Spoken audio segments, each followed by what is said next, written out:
sir বাইদেউসকল আপোনালোকৰ March মাহৰ দৰমহা সম্বন্ধীয় এক বিশেষ খবৰ য'ত আশা কৰা গৈছে আপোনালোকে চাগে ঈদৰ আগে আগে আপোনালোকে এই মাৰ্চ মাহৰ দৰমহাখিনি পাবলৈ সক্ষম হ'ব আৰু এয়া চাব WT মেছেজ প্ৰকাশ পাইছে যিটো একেবাৰে আজিৰ হয় এয়া চাব 28 তাৰিখ 3 মাহ 2025 তাৰিখৰ শেহতীয়া খবৰ যিটো আমি সকলোতকৈ আমাৰ চেনেলৰ জৰিয়তে লৈ আহিছোঁ কাৰণে ভিডিঅ'টো নিশ্চয় এটা লাইক দিব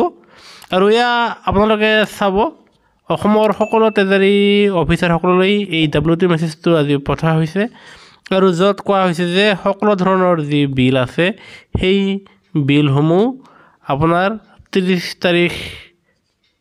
আবেলি 5 বজালৈকে হেয়া জমা দিয়াৰ কাৰণে জনা হৈছে আৰু ট্ৰেজাৰীসকলক জনা হৈছে যে যিমান বিল আছে পেণ্ডিং হেয়া যাতে আপোনাৰ এই 30 তাৰিখে আৰু 31 তাৰিখে যাতে ট্ৰেজাৰী খোলা ৰাখে আৰু সেই 30 তাৰিখ আৰু 31 তাৰিখে যিবোৰ আপোনাৰ পেণ্ডিং বিল আছে সকলো বিলসমূহ যাতে মোকলাই দিয়ে আৰু সেয়েহে অন্তিম ডেট নিৰ্ধাৰণ কৰিছে আপোনাৰ 30 তাৰিখ 3 মাহ 2025 তাৰিখলৈকে আপোনাৰ জমা দিবলৈ কোৱা হৈছে বিলসমূহ আনহাতে আপোনাৰ 31 তাৰিখলৈকে ট্ৰেজাৰী অফিচ খোলা ৰাখি আপোনাৰ যি পেণ্ডিং বিলসমূহ সেয়া মোকলাই দিয়াৰ কাৰণে জনা হৈছে আৰু ছাৰ বাইদেউসকল সেয়ে আশা কৰা গৈছে যে আপোনালোকৰ দৰমহাসমূহ নিশ্চয় 31 তাৰিখে হোৱাৰ সম্ভাৱনা দেখা গৈছে আৰু সেয়েহে আমি এই খবৰটো আপোনালোকৰ আগত লৈ আহিছোঁ আৰু আপোনালোকে জানে কৰ্মচাৰী পেঞ্চনাৰৰ প্ৰতিটো শেহতীয়া খবৰ একমাত্ৰ আমাৰ চেনেলৰ যোগেদি আপোনালোকে